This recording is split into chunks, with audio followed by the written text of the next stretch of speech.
I just interviewed Mr. Beast about his latest tips for growing on YouTube right now with all the recent changes to the platform. So in this video, I'm gonna break down what we talked about on and off stage, as well as what I've learned from 5 years working inside YouTube and interviewing top creators to share the 7 best tips we've used to see a massive jump in this channel. And no, these aren't the obvious and outdated tips we've all heard. It's stuff I'm genuinely shocked more people aren't talking about. You're very good at what you do. So the first of the 7 tips is to limit your Lamborghinis, and I'll explain what that means in a second, but it comes from this fascinating moment from my interview with Mr. Beast, which, by the way, make sure you subscribe because you're not going to want to miss the full video when I drop it. But basically, he showed me all these internal drafts that it took to go from an initial idea to a final thumbnail. Take me through, what is this that we're looking at here, Jimmy? These weren't A/B tests. Some of the first ones are kind of terrible, but it just shows all the different ones we went through until we landed on the one we ended up uploading. Help me roast the earlier versions, like, because I think for you maybe it's intuitive, like how you got from point A to B. Like, what are some of those most obvious changes? Well, the top middle one, you know, in theory, your gut would be like, having 6 Lamborghinis looks cool. Yeah. But then it's like hard to process it and you can't see it. I'm a big fan of simplicity. Just get it across where they instantly understand it. And so, like, to me, one big Lamborghini in the middle, which obviously is what we went with, so much better than like a driveway covered in Lamborghinis, because it's so much harder to process. I like to just make it where your brain could be off and you don't have to think. You get it, click. You know what I mean? Totally. In the real world, obviously 6 Lambos are better than 1, but in a YouTube thumbnail, less is more. And one thing I like to try is to see if my thumbnail passes what I like to call the 18% test. So shrink your Photoshop canvas or whatever you're using to design your thumbnail down to 18%, which helps you identify what a viewer will actually see, especially on mobile.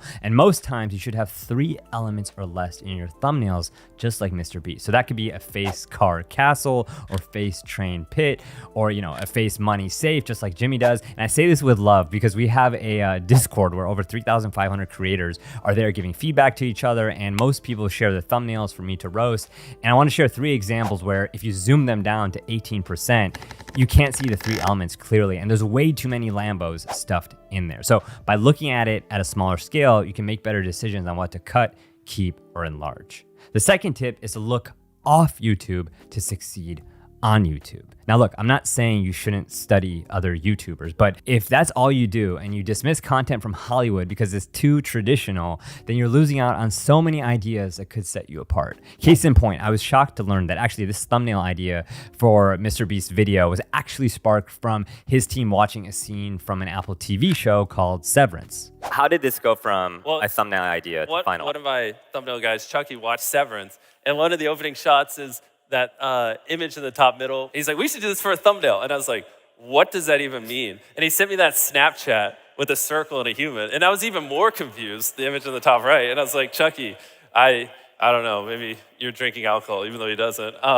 And somehow that led to this thumbnail we ended up doing here in the bottom right, which actually worked pretty well. And it was kind of nice because usually my thumbnails have my face and the left side. And I've been looking for ways to not have every thumbnail be the exact same. That was a good breakaway that people seem to like. You can draw inspiration from anywhere. It's not like we got that from a different YouTube thumbnail. Like, he was literally just watching Severance. And ever since hearing that, I've looked at 3 things differently: TV shows, billboards, and movie posters. And in fact, this thumbnail I made is actually from a billboard for the Spy Kids movie. I mean, I'm not even ashamed to say I was driving and I literally made a U-turn, parked, and took a bunch of photos of that billboard to add to my ongoing Thumbnail Hall of Fame folder so I could later adapt it. And if you think about it, it makes perfect sense. On every Hollywood set, there's a director of photography whose entire job is to create a stunning shot that tells a story, just like we saw in Severance, or graphic designers who spend their careers making billboards and posters to catch your attention in a nanosecond while you're speeding on the highways. And this even goes beyond thumbnails. I mean, for actual video formats, think about what creators like Eric are doing. They're really just recreating Big Brother from TV, or the Sidemen's Tinder in real life. That's really just MTV's Next recreated, or even my On the Street videos, which have gotten millions of views. Those are just Tonight Show segments like Jay Leno's Jaywalking recreated. So basically what I'm saying is study traditional media past and present, because there's so much opportunity to apply to YouTube before others catch on. All right, the next tip is, and this one drives me crazy, it's to be smarter about YouTube's new linking feature. Okay, so this is a hot take, but I think nearly everyone is oversimplifying YouTube's recent update, which lets you link your shorts to other videos because there's so much more you can do with it. So here's two ideas, which I like to call the flood method and the short to short method. The flood method means you take every single one of your shorts and have them link to your most recent long form YouTube video, even if it's unrelated. Meaning you flood one long form with your shorts, and then when you put out another long form video, you change all the links on your shorts to flood to that one. And people aren't talking about this, but it's actually what MrBeast has been doing if you pay close attention to the links on all of his shorts. They all go to the same long form video, and it's usually his most recent upload. And then when he uploads a new long form, all those links change. So the second method is the short to short, which is exactly what it sounds like, because most people use this tool, this new linking tool, only to link their short clips to the respective long form that they came from, which is what you see with most podcasts. But what most people don't realize is that you can also link your short to another short, which I would do with every single short on your channel, especially if your shorts are part of a series. For example, I have a series called Creators vs. Celebrities, where I ask people who's more famous. And at the end of each video, I tease the next one. So I linked all those shorts together. Now, if you're thinking, John, all my shorts are all unrelated, there's no format, there's no theme. Well, I made a video of how you could create structured experiments to figure out how to make your content much more bingeable and find those formats so YouTube takes your viewers down a rabbit hole. All right. The next tip is to clip before you get clipped. And to explain that, here's a quick story. My hour-long interview with Danny Duncan got 1.9 million views. And a ton of people clipped that into shorts that got their channel 16 million views, 6 million views, 1 million views each. And before YouTube made this update, most people would just say, yeah, okay, that's all right. It's cool. People are taking your long form, they're turning into shorts to bring you exposure. And a lot of that is still true. But with this update, it actually means you may be losing out on a ton of views, because had you clipped your long form before others did, then you could have gotten those views and linked right to your own video. Because the key here is this new feature only lets you link your shorts to your own videos, not to other channels. So even if people clip your content and they want to drive views to you as the source, they can't. So you really have to beat them to it. And now you may be thinking, all right, John, I can barely edit my own long form videos. How do I edit a bunch of shorts too? And that's what I thought. And there's a lot of great AI tools out there. And one that my team loves is Opus Clip, because you can simply enter your long form video link and boom, Opus generates a bunch of clips with your style subtitles, suggested headline, description, and even ranks them with a virality score. So you can prioritize which ones to post.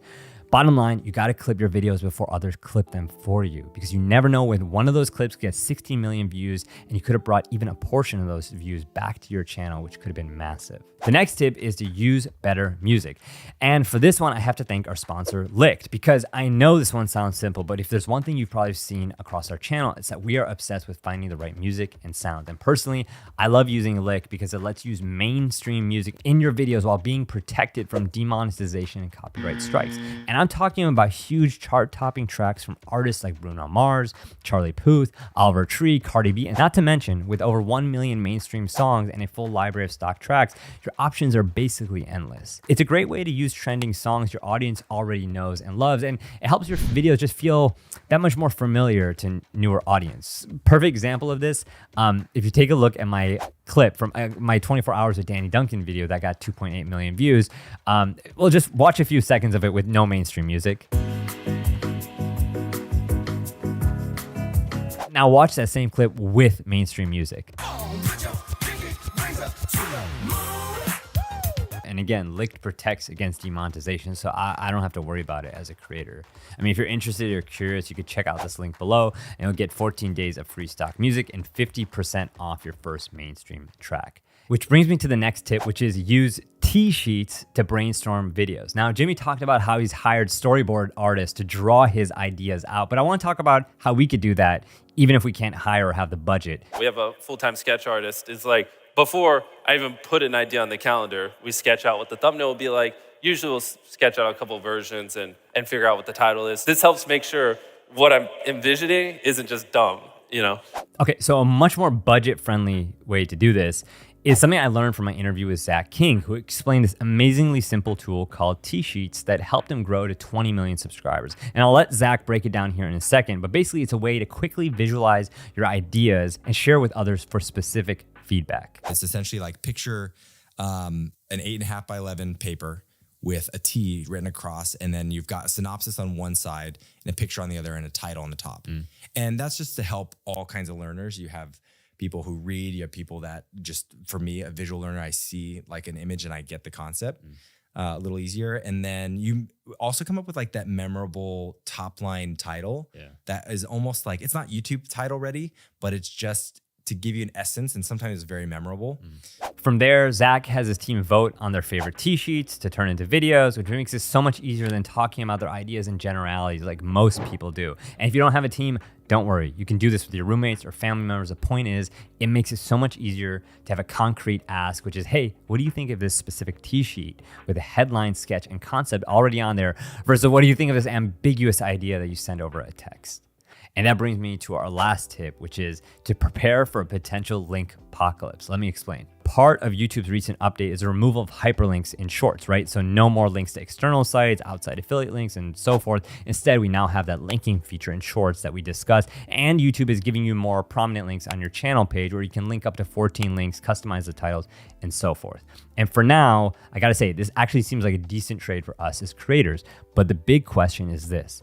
Could this lead to a link apocalypse where YouTube bans external links on long form too? And what's the most extreme case scenario here, and how should we prepare? To answer those questions, we have to talk about good old Elon Musk. Because back in December, he said this, quote, "We will remove accounts that promote other social media platforms and content that contain links or usernames for the following platforms." And he listed out Facebook, Instagram, Mastodon, and so forth. Now, he quickly deleted that post after a ton of backlash.